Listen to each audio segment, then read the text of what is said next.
श्री राम, जय Hanuman. Hello friend, welcome to my blog. हमारे blog में आपका स्वागत है। आपका अभिनंदन है। और जैसे कि सीता रामायण चल रही है और सीता जी को रावण जो है हर करके रथ में बड़े बल के साथ, बड़े अहंकार के साथ बिठा के ले जाता है, लेकिन भयवश रथ हाँक नहीं पा रहा है और मतलब अंदर से भय है और कांप रहा है। इस तरह से क्रोधवंत तबे रावण की नस अरत बैठाई, अचलाक गणपत आतुर भैरत हाँक न जाई। फिर क्रोध में भरकर रावण ने सीता जी को रथ पर बिठा लिया और बड़ा ही उतावली के साथ आकाश मार्ग में चला, किंतु डर के मारे उसे रथ हाँक नहीं जाता था।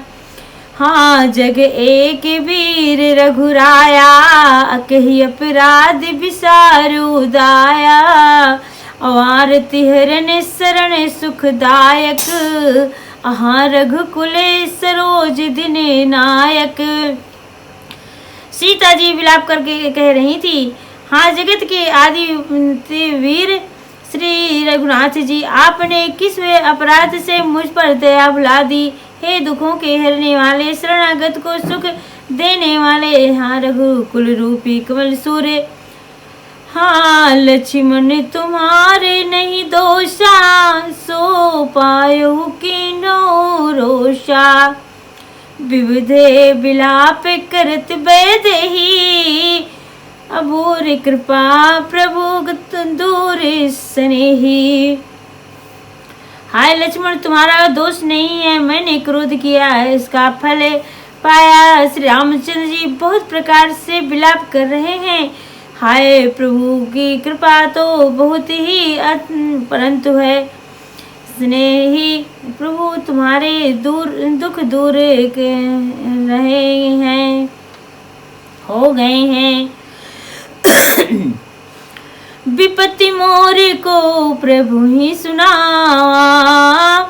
पुरडाश वे राश खावा।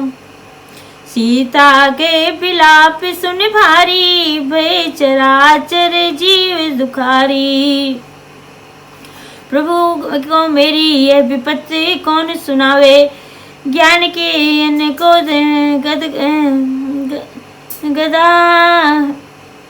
गधा खाना चाहता है कि ज्ञान के अन्न को गधा खाना चाहता है। सीता जी का भारी विलाप सुनकर जड़ चेतन सभी जीव दुखी हो रहे हैं।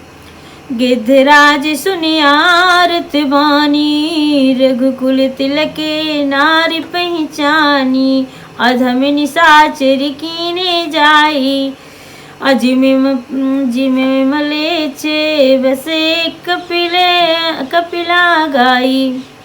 गिद्धराज जटायु ने सीता जी को दुख भारी वाणी सुनकर पहचान लिया कि ये रघुकुल तिलक श्री रामचंद्र जी की पत्नी है। उनसे देखा कि नीचे राक्षस इनको बुरी तरह लिए जा रहा है, जैसे कपिला गाय मछली को मलेच्छ के पाले पड़ गई हो। बंद कर दे मोटर। सीते पुत्री कर सिजनी त्रासा, अकरी हूँ जातु धरने करे नाशा। साथ ढले ना हवा क्रोधवंत खग कैसे, अजुट ही पावी पर्वत कहूँ जैसे। देखे कृतंत समाना, फिर दस कंधरे करे रुमाना।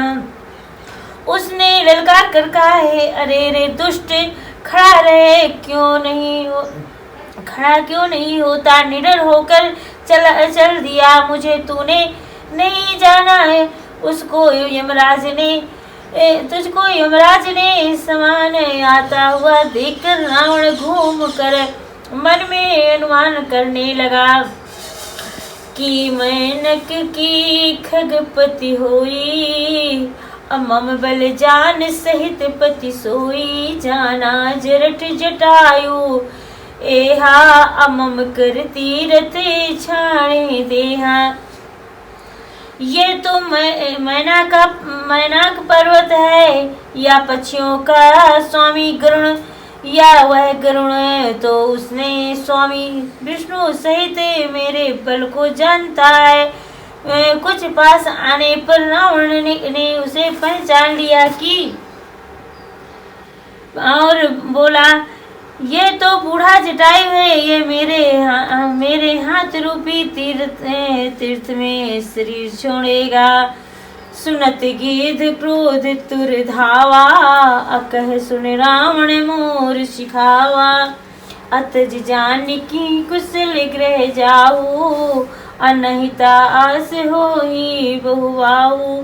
ये सुनते ही गिद्धराज क्रोध में भर करके बड़े वेश में दौड़ आया और बोला, रावण मेरी सिखावन सुन, जानकी जी को छोड़ दे, कुशल पूर्वक अपने घर चला जा, नहीं तो बहुत भुजाओं वाले ऐसा होगा कि राम रोष पावक यति घोरा, ओही है सकल सलभ कुल तोरा। उतरुण देत दसानन जोधा, तब गीध धावा करी क्रोधा।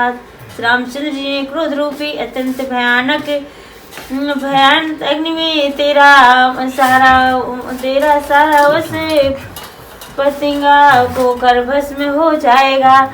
युद्ध योद्धा रावण तू कुछ उत्तर नहीं देता। तब गिद्धराज क्रोध करके दौड़े, धारी कचे बितरे कीन्हे मही गिरा, असीत नहीं राख गीध पुन में पीरा।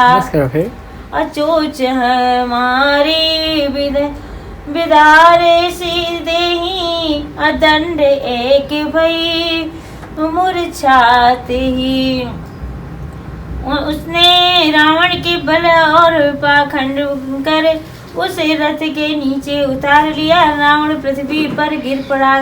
गिद्ध सीता जी को एक ओर बैठाकर फिर लौटा और चोंच से मार कर रावण को शरीर को विदीर्ण कर डाला और उसे एक घड़ी के लिए मूर्छा भी आ गई।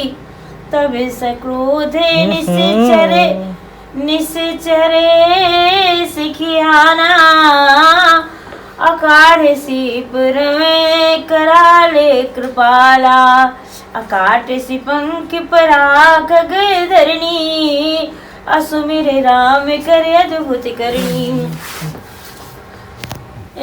तब किसी आए हुए रावण ने क्रोध युक्त होकर अत्यंत भयानक कटार निकाली और उसने जटायु के पंख काट डाले और पछी जटायु श्री रामचंद्र जी की अद्भुत लीला का